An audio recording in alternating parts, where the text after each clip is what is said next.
Voy a la escuela amilenial.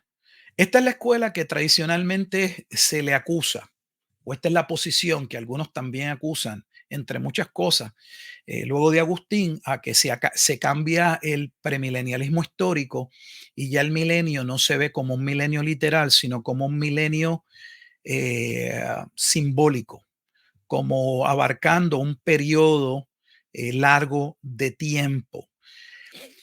El amilenialismo a veces no se le hace un juicio correcto. ¿Por qué? Porque la palabra amilenial, si usted ve, va antes del milenio, va una A, y la A en griego siempre es una negación.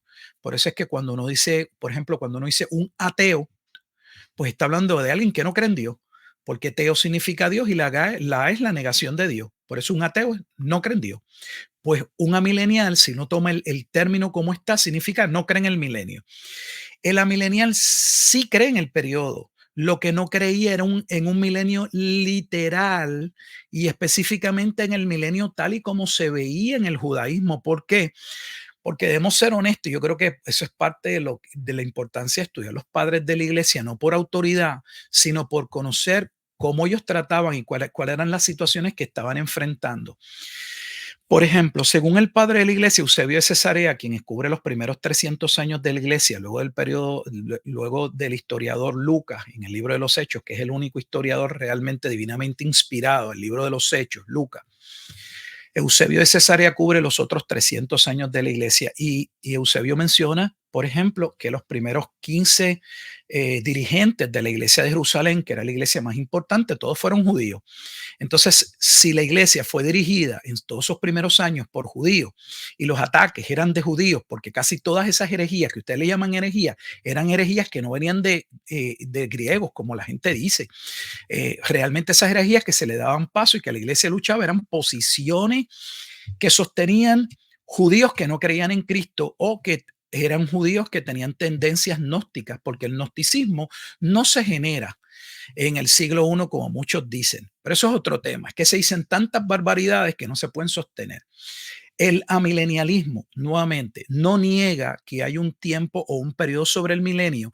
Lo que dice es, no es un milenio literal y no es el milenio tal como los judíos lo creen literal, donde se van a establecer todas estas cosas como ellos las esperan, que de hecho esa espera literal fue parte de lo que los llevó a rechazar a Cristo.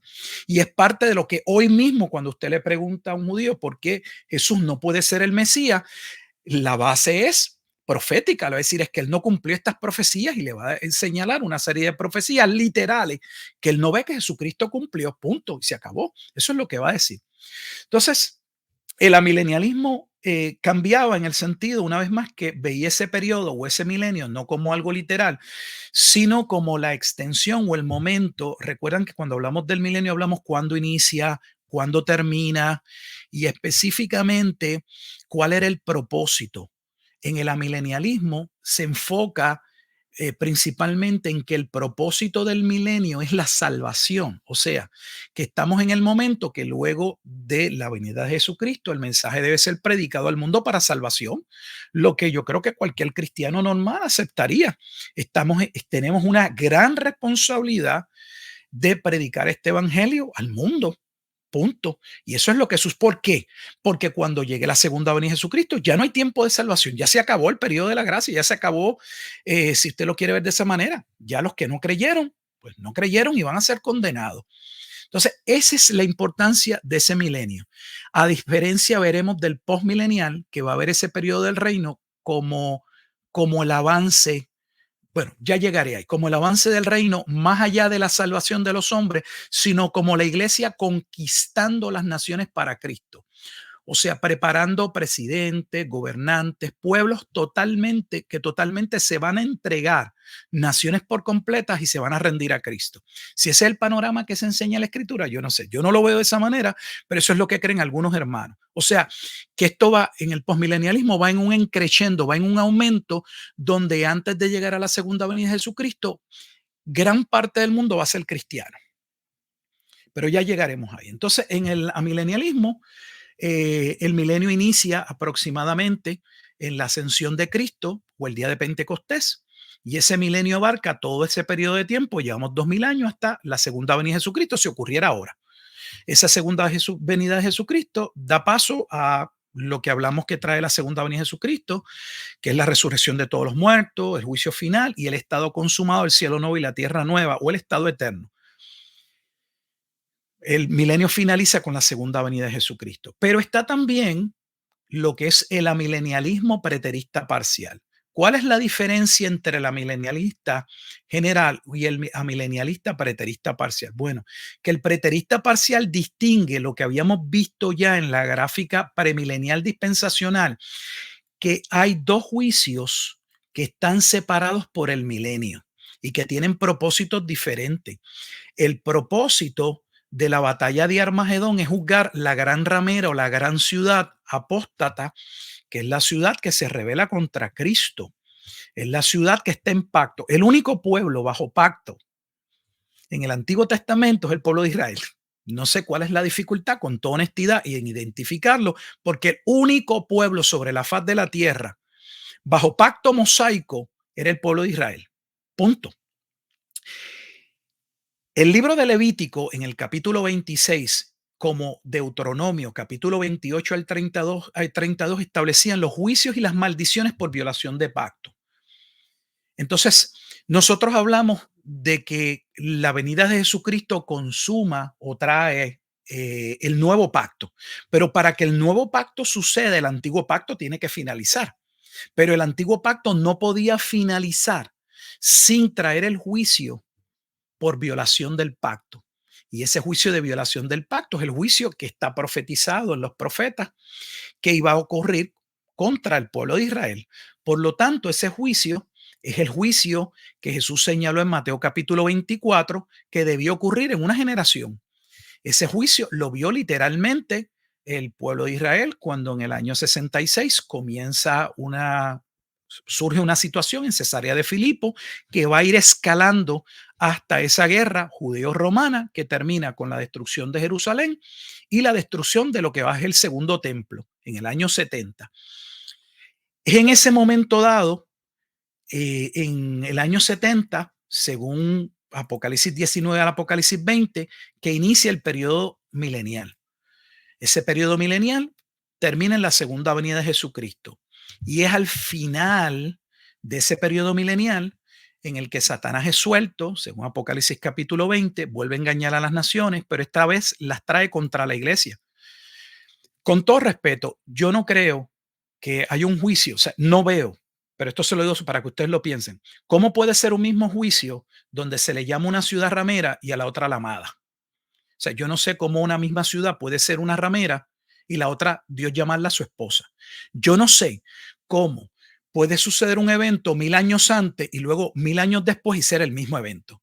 Yo no sé cómo puede ser el mismo evento cuando en Armagedón eh, parte de las personas que trabajan o de los emisarios que llevan a cabo de parte de Satanás, el evento es Satanás, la bestia y el falso profeta, pero Apocalipsis 19 dice que cuando finaliza la batalla de Armagedón, el falso profeta y la bestia son lanzados al lago de fuego.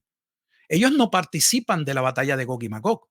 Quien único participa en la batalla de Gog y Magog es Satanás con una serie de naciones. O sea que no tenemos ni los mismos elementos en las mismas batallas. Y así puedo mencionar, son una cantidad de diferencias que deben ser constatadas entre ambas batallas. Le voy a decir una de las que para mí fue más contundente en mi investigación de tesis, y es que en la primera batalla, que es la batalla de Armagedón, es Dios mismo quien viene en juicio. ¿Cómo puede él mismo venir en juicio y el jinete en el caballo blanco está, sus vestidos, que es el verbo de vida, sus vestidos están manchados con sangre, pero mientras pisa el lagar de la ira de Dios y destruye estas naciones, a la vez las protege, porque en Gog y Magog no, en Gog y Magog cuando Satanás se apresta a ir contra la iglesia, en ese momento específico dice que sale fuego del cielo y las naciones son destruidas y Satanás es arrojado entonces al lago de fuego. O sea, Satanás no es arrojado al lago de fuego en Armagedón. Satanás es arrojado al lago de fuego en Gog y Magog. Y así puedo seguir diciendo diferencias. Estas mismas diferencias las reconocía la posición de la teoría del rapto, por eso las separa. Por eso ve que Armagedón y Gog y Magog son dos eventos diferentes, lo que la milenialista preterista parcial también ve. Que una cosa es el juicio de la venida del Hijo del Hombre en las nubes, que era un juicio contra Israel, y otra cosa es la segunda venida de Jesucristo que da paso al juicio final. Esos dos juicios no son el mismo juicio. Bueno, si no hay preguntas aquí, me Perdóname, muevo. sí, no, sí, tengo preguntas. Aquí Seguro, tengo preguntas. muy bien, seguro. Y no sé si Winston está por ahí, que yo sé que lo vi ahorita, si está por ahí, si, para que me diga exactamente cuál de la milenial, porque tenemos la razón por la que no queremos entrar de lleno a una postura específica de la milenialismo es porque la próxima semana el hermano Winston va a estar con nosotros defendiendo esa postura. Ok. Pero si está por ahí, que más o menos me diga cuál es la que él, si es la primera que usted habló o si es esta a la que él se inclina, pero donde dice el juicio del Hijo del Hombre en las nubes, ok, quizás me perdí un momentito, me distraje. Dice el juicio del Hijo del Hombre en las nubes, ¿a qué se refiere eso? Ese juicio de la venida del Hijo del Hombre, el título Hijo del Hombre, corresponde a dos partes en el Antiguo Testamento principales. Corresponde tanto a aquel que se le ha dado todo poder y todo dominio. Me refiero al Salmo capítulo 8, o sea, la imagen de Jesucristo como el segundo Adán. Cuando la Biblia inicia hablando de Adán, dice que a Adán se le dio autoridad o dominio sobre todas las cosas en la tierra. Era un mayordomo sobre la tierra. Pero la escritura establece que Adán, por causa del pecado, pues pierde ese dominio. Y ese dominio vendría a ser recuperado, según el Salmo 8, por el Hijo del Hombre o ese segundo Adán, como se establece, por ejemplo, en la analogía que se presenta en Romanos 5:12 en adelante. ¿Qué sucede?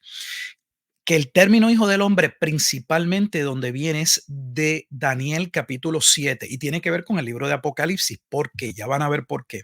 Porque la bestia que se menciona, que la gente le tiene miedo en el libro de Apocalipsis, cuando estamos en el capítulo 13 hay dos bestias, hay una bestia que surge del mar y hay una bestia que viene de la tierra. Si ustedes ven la descripción de la primera bestia, que es la bestia que sube del mar en Apocalipsis capítulo 13, esa bestia corresponde al cuarto imperio que Daniel ve, que sería el imperio que estaría en existencia cuando el Mesías iba a aparecer.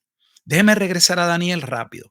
En Daniel hay varios capítulos importantes, proféticos, y los capítulos importantes son el 2, el 7, el 9 y el 12. 2, 7, 9 y 12. Y le voy a decir por qué. En el capítulo 2, porque Jesucristo es la roca que va a impactar la imagen de Nabucodonosor. Esa imagen de Nabucodonosor está representada en metales y esos metales representan reino.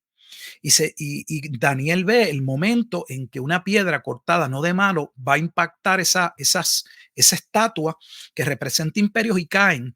Y se levanta un monte, se levanta un reino eterno. Esa roca es Cristo en Daniel capítulo 2, de la cual se establece la iglesia, los que van a ser salvos.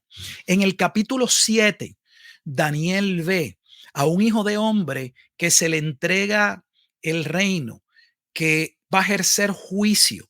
Y ese hijo de hombre es el hijo de hombre que viene a hacer juicio, que Jesús usa ese título todo el tiempo. A mí me da pena que cuando está estudiando el Nuevo Testamento, el título que Jesús utiliza dentro de todos los nombres que Jesús podía utilizar para señalar o hablar de sí mismo, el título que se utilizó fue yo soy el hijo del hombre.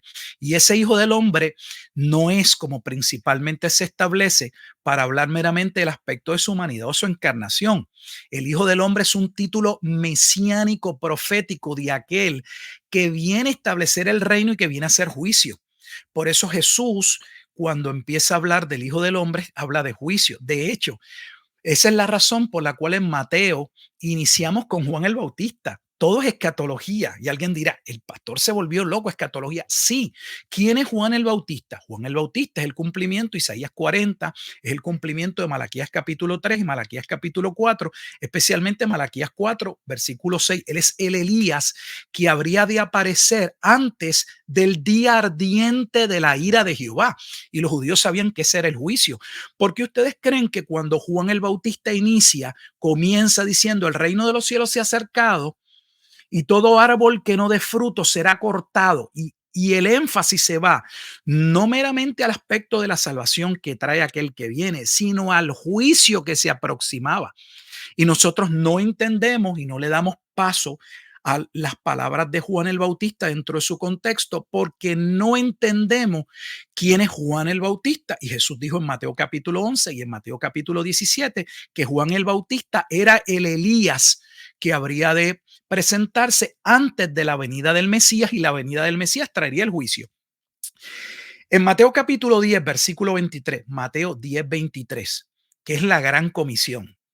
Pastor se volvió loco, ¿no? La gran comisión es Mateo 28. No, Mateo 28 es la extensión de la gran comisión. La gran comisión inicia en Mateo capítulo 10, cuando Jesús separa a sus discípulos, los que son sus apóstoles, y los va a enviar, pero los limita a predicar el evangelio solo en la extensión de Judea. Le dice, ni tan siquiera vayan a Samaria y todavía no vayan a los gentiles. Los limita al área de Judea, que Judea era, como se llamaba, la extensión dentro del imperio romano que abarcaba las ciudades o el territorio donde estaban asentadas específicamente las tribus del sur, Judá y Benjamín, en términos de esa división del reino de Israel, del norte y del sur.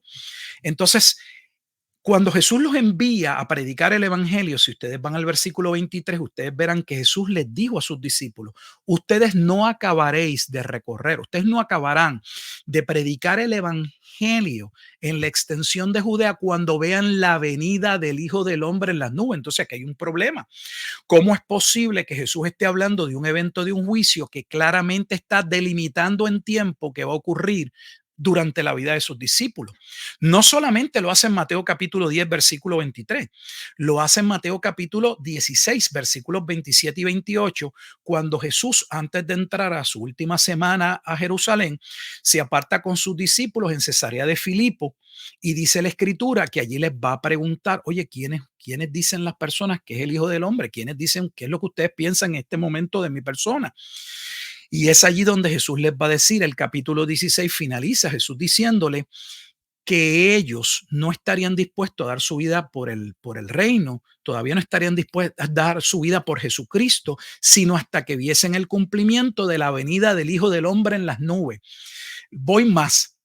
Es el mismo evento que en el juicio que se le hace a Jesús en Mateo capítulo 26, cuando está ante el sumo sacerdote y parte de ese Sanedrín. El sumo sacerdote le va a decir a Jesucristo, oye, háblanos claro, dinos, tú eres el Mesías que habría de venir, si eres tú, dilo abiertamente. ¿Y qué Jesús le va a decir? Tú lo has dicho, y miren lo que dice. Habla de Daniel proféticamente. Desde ahora te digo que verás al Hijo del Hombre viniendo en las nubes. Esa es la verdadera razón por la que el sacerdote lo va a acusar de blasfemia, porque los judíos sabían que el Hijo del Hombre venía de Daniel y que ese Hijo del Hombre era el Mesías y era una profecía, y que Jesús se estaba haciendo pasar por alguien que no era. Entonces, de ahí viene el contexto. De hecho, si ustedes quieren corroborar lo que yo estoy diciendo, lo único que tienen que hacer, porque ahí sí hay base para corroborarlo, es que en Mateo capítulo 24, cuando Jesús está hablando de estos acontecimientos o de este juicio, él claramente estipula, o sea, dice, él afirma, Jesucristo específicamente en el versículo 15 dice, por tanto, cuando veáis en el lugar santo la abominación desoladora de que habló el profeta Daniel. O sea, Jesús mismo está diciendo dónde debemos dirigirnos, cuál es la base antiguo testamentaria para entender cuál era el juicio que se acercaba. Llegamos hasta aquí, Paro, ¿por qué? Porque la pregunta ha sido, ¿cuál es la diferencia del juicio del Hijo del Hombre en las nubes con la segunda venida? Que el juicio de la venida del Hijo del Hombre era un juicio solo contra Israel. De hecho, es el mismo juicio que en la Déjeme ver si puedo poner rapidito en pantalla. Aquí cambié, esta es la gráfica del premilenialismo dispensacional. Aquí, en esta gran tribulación, la razón por la que la iglesia se va, les había dicho, es porque Dios va a trabajar con Israel en este periodo. Este juicio de la gran tribulación es exactamente Mateo 24, versículo 15, o sea, el cumplimiento de la venida del Hijo del Hombre. Es un juicio contra Israel, no es un juicio contra el mundo, porque si ven, el juicio contra el mundo no sucede ahí. El juicio contra el mundo ocurre al final del milenio. Son dos juicios separados. Sé que es un poco complejo, es mucha información, pero son dos juicios diferentes. El Antiguo Testamento, mire con lo que yo encontré, hermano Rubí, yo encontré que la iglesia había sobreenfatizado, y no está mal, yo lo entiendo, que la venida de Jesucristo traía salvación. Y es cierto, eso no está en discusión. Pero cualquiera que haga un estudio de los profetas mayores y menores verá y se va a sorprender que los profetas mayores y menores, es la distinción que se le hace, porque son los profetas, hablaron más del juicio que de la salvación. Hablaron más del juicio que iba a acontecer cuando llegara el Mesías. Por alguna razón, cuando nosotros llegamos, yo sé cuál es la razón, cuando nosotros llegamos al Nuevo Testamento, porque se nos ha dicho, porque esta era la escuela a la que esta era la posición que yo predicaba, como en esta escuela se hace una distinción entre Israel y la iglesia, son dos cosas separadas.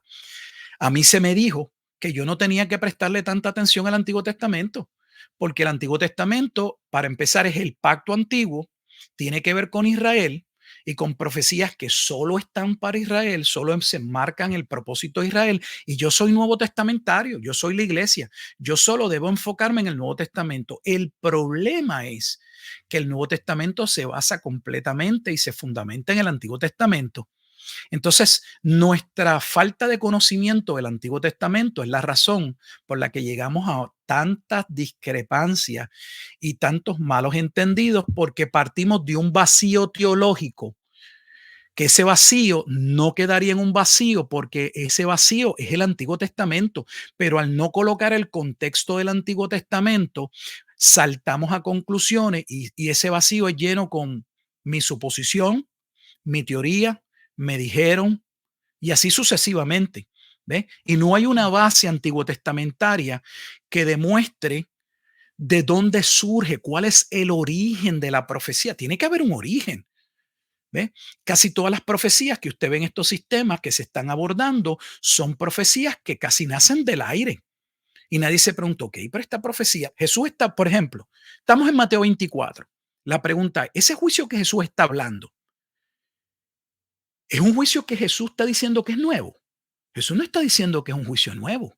Jesús está diciendo que este juicio lo había profetizado Daniel. Entonces, si Jesús dice que lo profetizó Daniel, ¿qué es lo que yo debo hacer como estudiante de la Biblia? Ir al Antiguo Testamento, ubicarme en el libro de Daniel y leer el libro de Daniel y ver dónde ocurre ese evento en el libro de Daniel. Y no es tan sencillo. ¿Por qué? Porque hay dos desolaciones en el libro de Daniel.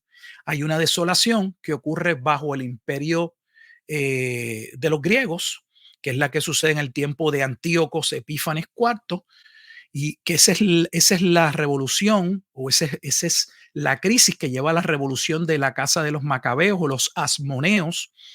Eso es lo que da paso a la celebración de Navidad, que algunos no entienden, el Hanukkah, la celebración de las luces, la celebración de que se purifica el templo nuevamente. Eso ocurre en el año 164 aproximadamente antes de Cristo. Y está entonces una segunda desolación de la que se habla en el capítulo 7, que es una desolación que ocurriría en los días del Cuarto Imperio. Y el Cuarto Imperio es el Imperio Romano. Okay. Es que yo sé que estamos hablando pero de muchas cosas a la vez. Si puede poner la última que Voy a tenía, Era esta. donde se Aquí quedó. estamos. Ok, Aquí, entonces cuando dice que el juicio del Hijo del Hombre en las nubes, ¿eso de las nubes es lenguaje figurado o cómo? sí, en mi libro, de hecho, aprovecho en mi libro, uno de los libros que puse a la disposición, que es Mateo 24 y 25, es una explicación a los capítulos 24 y 25, es uno de los libros que está gratis para descargarse. Ahí ustedes van a ver cómo esa palabra en las nubes todo el tiempo se usó en el Antiguo Testamento. O sea, en el Antiguo Testamento hay varias venidas de Dios en las nubes. El problema es que, de nuevo, lo que sucede es que como nosotros desconocemos el Antiguo Testamento, desconocemos el lenguaje profético de juicio del Antiguo Testamento, saltamos a la conclusión y pensamos que si se habla de la venida del Hijo en las nubes, la asociamos inmediatamente, eso debe ser el rapto, ahí viene, o esa es la segunda venida, ahí viene en una nube. El problema es que un judío jamás hubiera llegado a esa conclusión. ¿Por qué? Porque ese lenguaje de Dios viniendo en las nubes, yo presento diferentes ejemplos antiguo testamentarios, no solamente con relación a juicios con Israel, sino contra juicios contra otras naciones, donde Dios viene cabalgando en una nube y así sucesivamente. Nunca Jehová apareció visiblemente, o sea que el pueblo no esperaba que hubiese una visión visible. Era meramente un lenguaje escatológico de lo que se acercaba. Y por lo general, el lenguaje escatológico, si ustedes han leído el Antiguo Testamento, es un lenguaje de desconstrucción o de destrucción.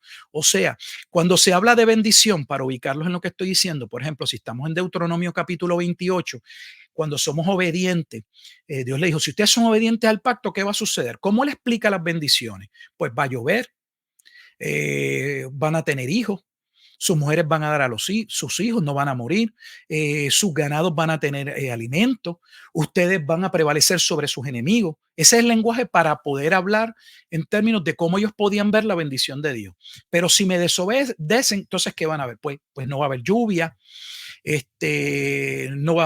sus mujeres no van a dar a luz de la misma manera, los pueblos que ustedes conquistaron los van a conquistar.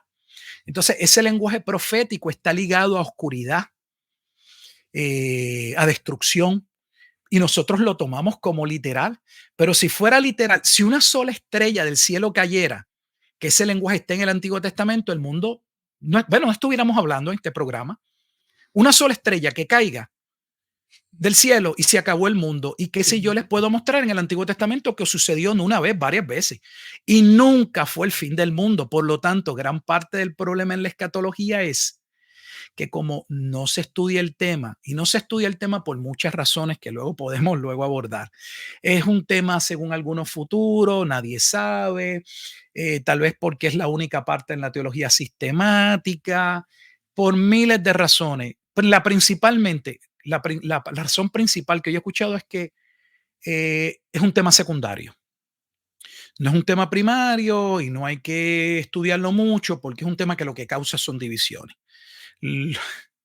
Lo que a mí me llama la atención es que si ustedes buscan con toda honestidad cuál es la crítica en la academia, la crítica que le hacen principalmente los ateos, los agnósticos, los escépticos, entre otros, personas que usted podrá decir lo que quiera de ellos, pero no son tontos, son personas que piensan, que tienen preguntas, no han llegado al conocimiento de la verdad. Sí, sí, está bien, ok, no estamos diciendo otra cosa, pero una de las razones o de las críticas principales que se le hace a la persona de Jesús es que ellos cuando estudian los evangelios reconocen que Jesús sí dijo que iba a venir en su tiempo.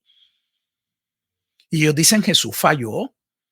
¿Cómo Jesús puede ser el Mesías si Jesús le mintió a sus discípulos? De hecho, hay una obra que usted no va a escuchar, y yo lo reto porque yo hablo con datos y biografía. Hay una obra de C.S. Lewis que se titula, es un ensayo de varios ensayos de C.S. Lewis, se llama La Última Noche. Se consigue solo en inglés, vale muy poco dinero. Deben leer específicamente La Última Noche. ¿Saben qué dice C.S. Lewis, el autor de Narnia, el defensor y el apologeta de muchos cristianos? Que el pasaje más vergonzoso de la Escritura es Mateo capítulo 10, versículo 23 y Mateo capítulo 16, versículos 27 al 28, porque Jesús le dijo a sus discípulos que iba a venir y no vino. Entonces, ¿estamos hablando de algo serio? Sí, estamos hablando de algo serio.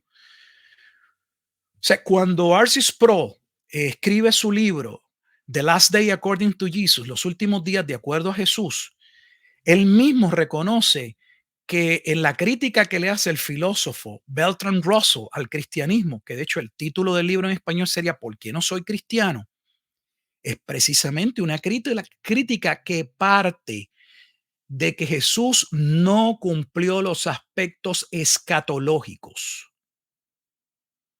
Entonces estamos hablando de un tema muy relevante y por alguna razón hay 20.000 apologetas en las redes sociales, pero los apologetas no hablan de escatología. Ya. Ellos saben cuántos clavos tenía la cruz, cuándo fue que resucitó, cómo ver que Jesús pues murió el viernes y resucitó el domingo, y si se cumplieron los 3 días y las 3 noches. Eso es lo único que ellos saben. Pero la parte crítica, que es la escatología, no se estudia y necesitamos, de hecho, yo estoy muy interesado en este tema y se lo agradezco que hayamos sacado tiempo, porque mi único interés en este momento dado es que al menos esto cobre importancia y digamos, oye, esto es un área de la teología que tenemos que estudiar. No podemos dejar esto a un lado. Esto es importante. Yo sé que hay diferentes escuelas y que puede ser muy tedioso, pero yo creo que hay posibilidades de llegar a la verdad. Literalmente lo creo. Pero la única base segura, y aquí termino, para llegar a una hermenéutica objetiva, no subjetiva, porque lo que es de carácter subjetivo es de carácter personal, es mi interpretación, es lo que yo creo, es lo que a mí me parece. Para que no sea lo que a mí me parece, la única manera es que el fundamento de la interpretación sea la propia escritura. Y eso fue lo que yo me propuse en mi tesis de grado, presentarle al seminario que se podía realmente comprobar quién era esa gran ramera de Apocalipsis 17, no bajo suposiciones, sino usando lo que supuestamente los reformados decimos, que usamos y no usamos. Porque mira que los reformados hablan cosas que se quedan en memes, en clichés, para hacerse los más reformados. Y es el principio de analogía de la fe. Es que la escritura interpreta la escritura. Luego usted los ve hablar y lo menos que ve es una base detrás bíblica que sostenga lo que dice. Empiezan a darle vueltas y malabares a lo que dicen. No, no hay que darle vueltas y malabares. Por ejemplo, usted me pregunta, ¿de dónde sale el Hijo del Hombre? Y se supone que yo le pueda contestar bajo el principio de analogía de la fe. El Hijo del Hombre, ese término proviene de aquel que Dios le dio el dominio de todas las cosas que representa el Mesías en Salmo capítulo 8, pero principalmente en Mateo capítulo 24 representa la figura del Hijo del Hombre que establece el reino y viene en juicio conforme a Daniel capítulo 7, tal y como Jesús lo estableció en Mateo capítulo 24, versículo 15, con Biblia, al menos con una Biblia. No con que a mí me parece, que a mí me dijeron, que yo compré un libro, que esto lo dice mi autor favorito o mi youtuber favorito. No, no se trata así. Por eso es que estamos tan divididos. Ya. Discúlpeme, Sí, pastor, déjeme que me ponen un anuncio aquí. sí. Dice Ruby, puedes anunciar que el pastor Rufal va a estar el día 21 de septiembre en la iglesia Gracia Verdadera de Caguas. Ahí está anunciado. ¿Ok? Sí, es que el día 21 de septiembre voy a estar en Puerto Rico. Luego yo voy a estar promocionando el evento también, donde la asociación de una parte de hay diferentes asociaciones en Puerto Rico, pero una de las asociaciones bautistas de Puerto Rico me invitó a tener unas conferencias escatológicas el día 21. Ahí voy a poder, pues empieza a las 8 de la mañana el evento, la inscripción, y termina cerca de las 4 de la tarde, así que voy a tener diferentes sesiones y tiempo para poder discutir estas cosas con calma. Primero presentar ideas y luego las razones de por qué, cuáles son las fallas y contrarrestar una con la otra o comparar una escuela con la otra. Aquí no hay el tiempo para eso, así que el día 21, pero es en Puerto Rico. Y Ya. para terminarlo, no se va a estar grabando, o sea, no va a salir en vivo. Me dijeron que los anfitriones de la iglesia van a estarlo grabando y que posteriormente es posible que sí salga en vivo. O sea, luego se presenten los videos, pero el día de las conferencias no va a haber un live. O sea, que solamente lo asistirán los que estén allí presentes. Pero el que esté en Puerto Rico ya sabe, estas son las fechas. Día Eh, 21 de septiembre de este año. Muy bien, pastor, déjeme otra cosita que me dijeron aquí, estoy viendo en los comentarios, que hubo una persona que me dice que estaba media perdida, posiblemente entraste un poquito más tarde al live, pero lo que estamos presentando son diferentes posturas en cuanto a este asunto del milenio, ¿ok? Lo bueno de esto es que le puedes dar para atrás al video Así. y volverlo a ver, porque sí es mucha información, pero yo estoy aquí fascinado porque honestamente usted me está diciendo cosas que las había oído de oídas, pero nunca me las habían explicado de esta manera, así que yo estoy aquí fascinado. Yo espero que usted esté disfrutándolo como lo estoy disfrutando yo. La persona que esté un poquitín perdido, vaya atrás, vea el video completo para que usted pueda ver exactamente qué es lo que estamos hablando. Adelante, pastor, con la próxima. Vamos entonces a la escuela posmilenial. La escuela posmilenial es una escuela que surge después de la milenial.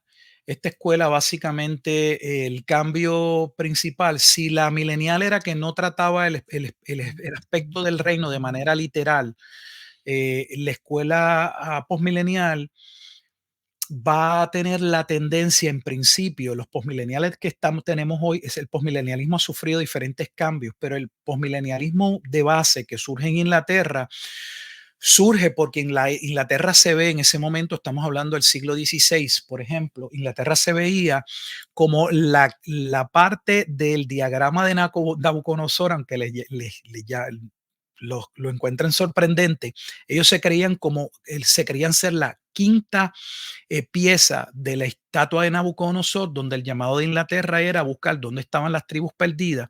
Me refiero a las tribus del norte, esos que por lo general, nuevamente, valga la redundancia, se llaman las tribus perdidas, las 10 tribus del reino del norte, y ayudarlos a regresar a Israel para que pudiese darse la segunda venida de Jesucristo.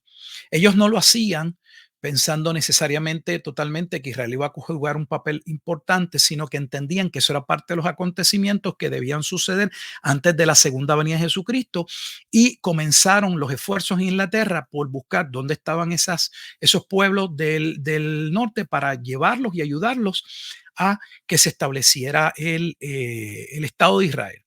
Entonces, ¿cómo ellos ven el reino? Pues van a ver el reino de una manera diferente. Lo van a ver como, a lo mejor lo conocen, tiene muchos nombres, no voy a mencionar todo, como por ejemplo se ve en la teología de dominio, donde la iglesia ha sido llamada a conquistar el mundo, no solo evangelizarlo, sino a conquistarlo. Estos son los hermanos que entienden que la iglesia tiene que inmiscuirse en la política, en todas las áreas. ¿Por qué? Porque la iglesia es la que prepara el reino, la iglesia es la que va conquistando el mundo, no solo propagando la salvación, sino que por eso es que ven la gráfica o la línea que señalo, la flecha, es una flecha que va en aumento. ¿Por qué? Porque el reino va a ir avanzando según ello y cuando Jesucristo venga es básicamente la iglesia quien le presenta el reino a Cristo. O sea que por eso ellos se llaman ser una escuela escatológica donde pues se habla de grandes avances y ellos se contrastan con el amilenial y dice es que ustedes son pesimistas. Nosotros no somos pesimistas porque nosotros vemos que antes de la segunda venida de Jesucristo, naciones completas y reyes se van a tornar y gobernantes a Cristo. Si esto es lo que usted ve o no en la escritura, yo se lo dejo a su criterio. Pero ellos no ven lo que usted está viendo para que usted entienda. Los cristianos tradicionalmente entendían que cercano a la segunda venida de Jesucristo las cosas se iban a poner malas. Fuese porque era la segunda venida, pues fuese porque era la tribulación o fuese los momentos antes de la segunda venida de Jesucristo, iba a haber apostasía, bla, bla, bla, bla, bla. Ellos no lo ven así. Ellos ven todo lo contrario, que cuando esté llegando la segunda venida de Jesucristo, los cristianos han evangelizado al mundo y las naciones se están convirtiendo a Cristo. Por eso es que la gráfica va en aumento. De hecho, ellos son los que van conquistando el reino para entregárselo a el Mesías. El milenio se da antes de la segunda venida de Jesucristo y hay un evento particular que aunque no todos hoy los reconocen, tiene que ver con eh, la restauración o la salvación del pueblo de Israel. Porque en esta postura escatológica, como la es en el premilenialismo dispensacional o la teoría del rapto, en ambas se ve que Dios se va a tornar Israel. En el posmilenialismo se entendía que ese avance del reino se iba a dar paralelo a que Dios trabajase nuevamente con Israel. No se ven como dos pueblos separados, pero sí entienden que los judíos, llegadas a la cercanía de la segunda venida de Jesucristo, en algún momento dado, en ese crecimiento del reino, los judíos van a convertirse. Dicho sea de paso, esa es la razón, y aprovecho para corregir y no lo hago a mal, que usted va a escuchar a muchas personas diciendo la Biblia de Scofield es la primera Biblia anotada. La Biblia de Scofield no fue la primera Biblia anotada. Yo sé que ustedes lo escuchan porque, bueno, pues la gente repite y repite y bueno, y la gente cree que como se repite lo mismo es cierto. Eso es falso. La primera Biblia con notas, que es la Biblia que vuelve a colocar al pueblo de Israel en un esquema de importancia escatológica que no lo tenía hasta ese momento dado, es la Biblia de Ginebra o de Geneva Bible. Esa Biblia sale en el 1560. Si usted busca esa Biblia, y yo le invito a hacerlo, de hecho usted puede conseguir solo las notas de la Biblia de Ginebra, 1560, usted va a ver cuando vaya la carta a los romanos o la epístola a los romanos en el capítulo 11, lo concerniente a los versículos 25 al 27, donde dice que todo Israel va a ser salvo, que esta es la Biblia que coloca la primera nota que dice que Dios no había finalizado con Israel, que el endurecimiento era en parte y que Dios se iba a tornar a su pueblo. Eso no sucede como algunos dicen a principios del siglo XIX. Eso empieza a colocarse las bases tan temprano como en el siglo XVI. Entonces hay todo un proceso que se da hasta pues lo que luego vemos y se habla de Darby y bueno, pues luego la propagación con la Biblia de Scofield en el siglo XX, al principio, 1909, que es la primera versión y así sucesivamente. Esta es la escuela postmilenial, tradicional. El reino comienza como en el amilenialismo, no preterista, el amilenialismo en general, en la ascensión de Cristo o el día de Pentecostés. El reino va a ir avanzando, va a ir creciendo, las cosas van positivas, la iglesia va a evangelizar, los reinos se van a convertir a Cristo y los judíos en algún punto cercano a la segunda venida de Jesucristo, parte de ellos también se van a convertir y llega la segunda venida de Jesucristo y ya da paso al estado eterno. Pero dentro de los posmilenialistas, los que son más escuchados hoy son los posmilenialistas preteristas parciales, que esas son la escuela, por ejemplo, de Kenneth Gentry, para aquellos que conocen un poco, Gary DeMar, entre algunos otros proponentes, aunque yo no sé si Gary DeMar sigue siendo posmilenialista. Pero en esta escuela, que es la misma, lo que cambia es que el juicio contra Jerusalén, ellos lo ven ocurriendo en el año 70.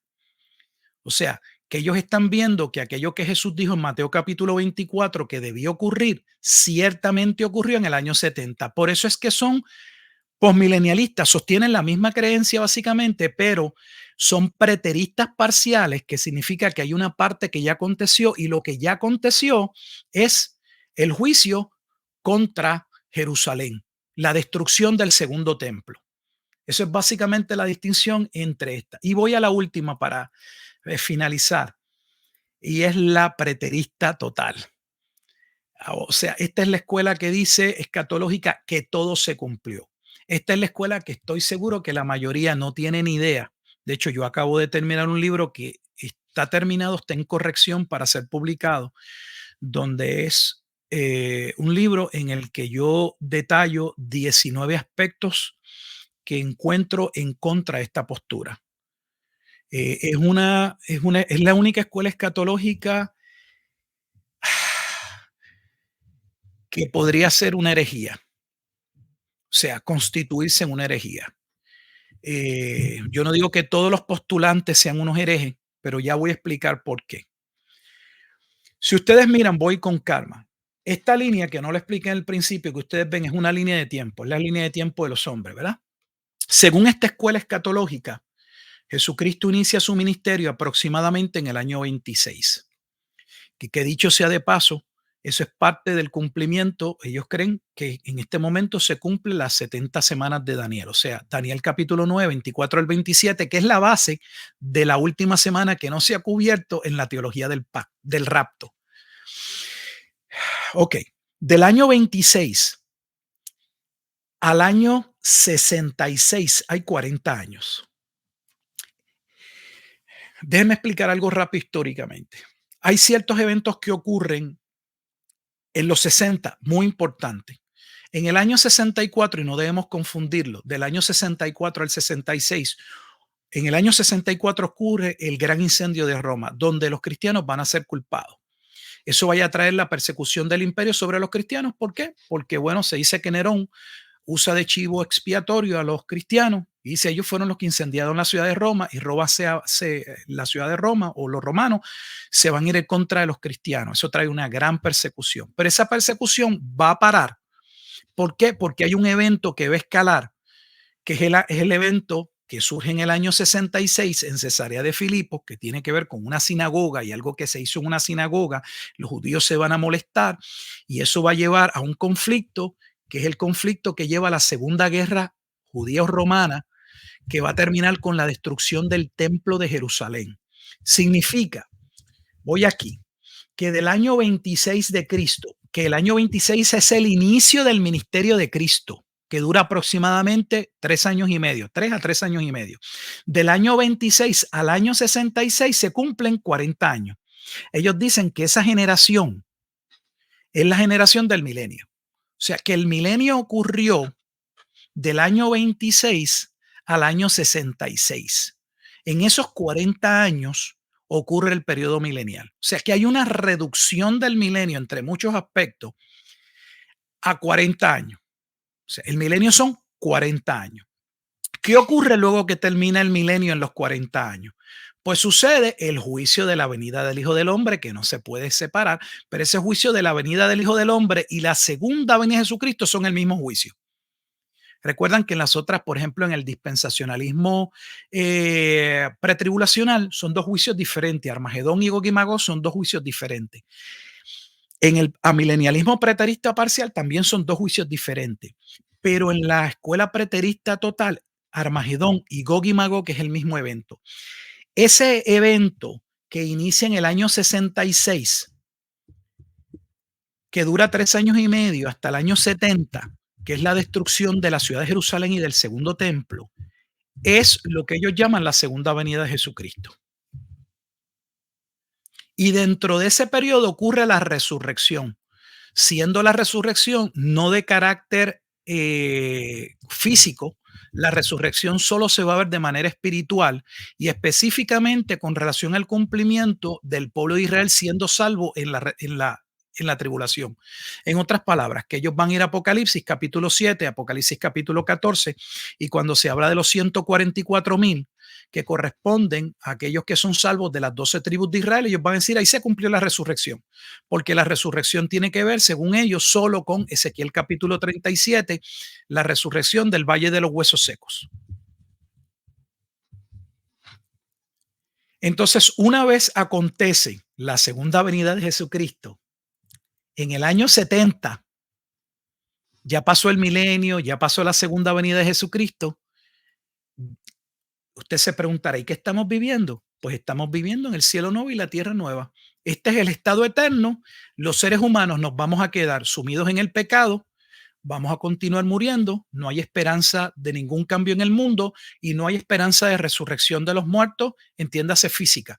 Esto es todo lo que hay. O sea, el mundo que usted ve, el mundo que estamos viendo hoy, es todo lo que, esta es toda nuestra esperanza. Básicamente, lo que nos queda es, si queremos algo mejor, irnos al cielo. Ausente del cuerpo, seguro, ausente del cuerpo, presente en el Señor. Este es el preterismo total, que entiende que todo ya sucedió. O sea, mira lo que estamos diciendo, solo por darle algunos lados. Estamos diciendo que si el milenio ocurrió aquí en 40 años, del año 26, que inicia el ministerio aproximadamente Jesucristo, al inicio de la guerra judío-romana en el año 66, significa que según Apocalipsis capítulo 20, Satanás fue lanzado al lago de fuego en el año 66.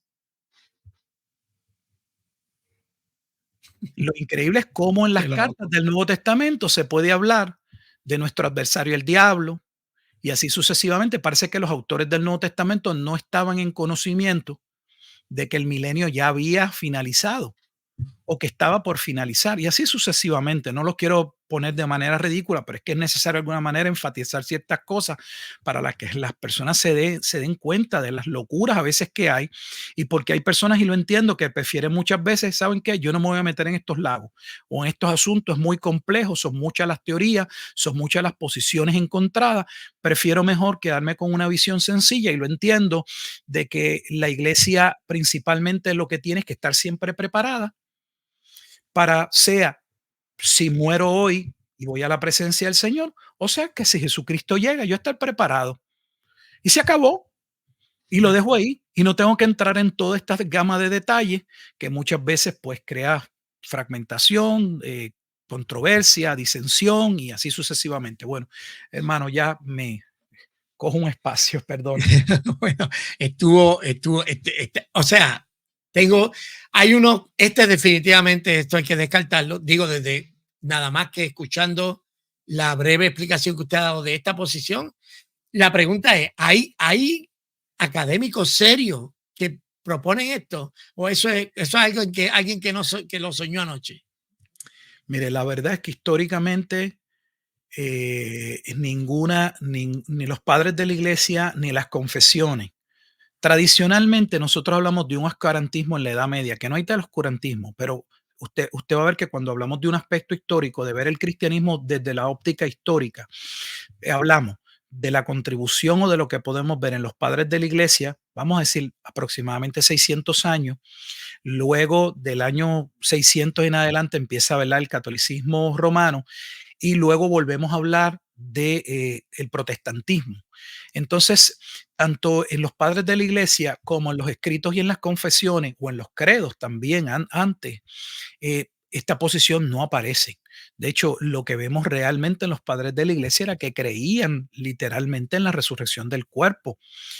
No hay que ver nada más que los primeros credos, el credo apostólico y así sucesivamente. O sea que esto es una posición que viene a básicamente a contradecir lo que la iglesia ha creído. Y sabe que a mí me da pena, y se lo digo con toda honestidad, pues estoy seguro que hay preteristas totales escuchándome, porque algunos pensaron que yo era un preterista total, porque nunca estaba aseverándome en contra de ellos. Y bueno, y la razón por la que no aparezco aseverándome en contra de ellos es porque yo entiendo que mi trabajo principalmente es estudiar y luego hablar.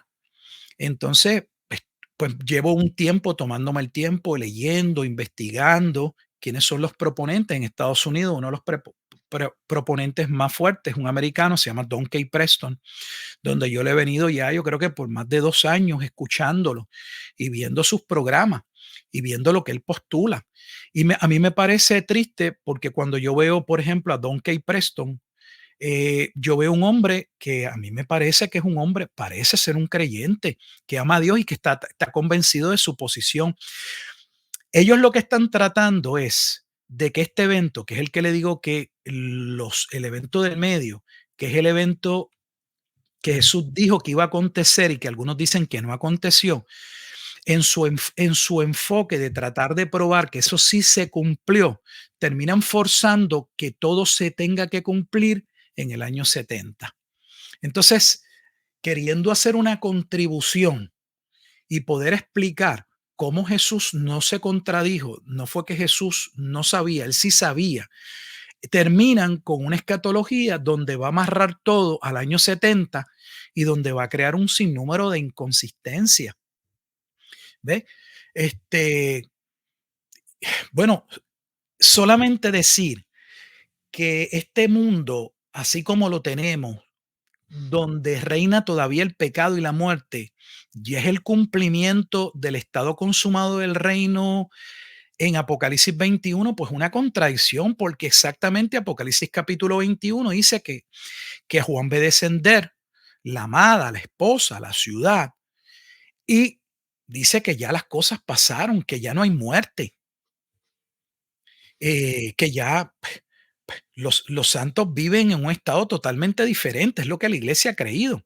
Es la esperanza que proviene, por ejemplo, de Romanos capítulo 8, donde Pablo, ah, personifica la creación y dice que la misma creación gime aguardando con paciencia la manifestación de los hijos de Dios, porque ella misma fue sujetada por causa de nuestro pecado a esperanza. Entonces, ¿cómo es posible que la propia creación esté esperando la manifestación de los hijos de Dios?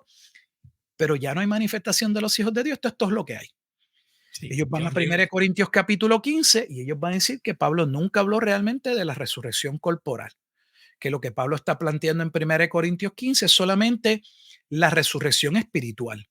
El problema es que la única resurrección de la que Jesucristo podía participar era de la corporal. ¿Por qué? Porque la resurrección espiritual, él no tenía que participar en ella porque él nunca participó de nuestra naturaleza caída. Nosotros sí. Nosotros somos hijos de Adán y tenemos consecuencias del pecado, tenemos diferencias de cómo entendemos las consecuencias de la caída. Sí tenemos diferencias, pero el cristianismo generalmente acepta que el pecado de Adán nos afectó a los seres humanos. El único hombre que nace sin relación con el pecado es Cristo. Entonces, Jesucristo no tenía que venir a salvación. Jesucristo no tenía que arrepentirse de sus pecados y venir a la fe para ser salvo. La única resurrección que él participa es la resurrección corporal y física. ¿Por qué? Y aquí termino y lo he dicho en otros programas. Porque en el cristianismo, a diferencia de los sistemas soteriológicos orientales, la salvación es una salvación integral. ¿A qué me refiero? Que en el hinduismo y en otros sistemas lo que se salva es el alma.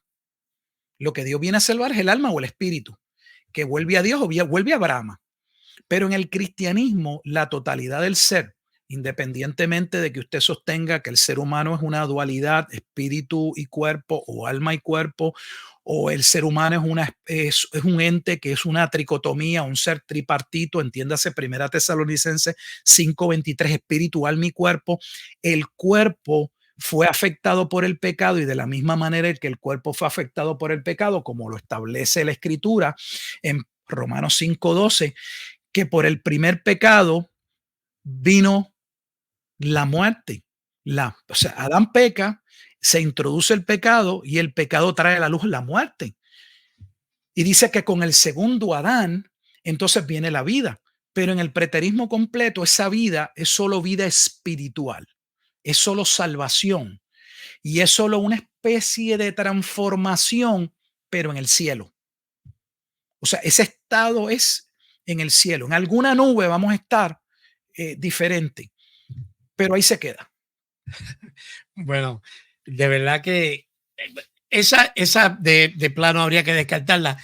Fue bien interesante. A mí me va a tocar ver el video nuevamente y cada uno de los hermanos que entraron un poco tarde, hágase usted un favor y vaya y vea el video completo para que usted vea de qué era lo que estuvimos hablando el día de hoy. Ahora bien,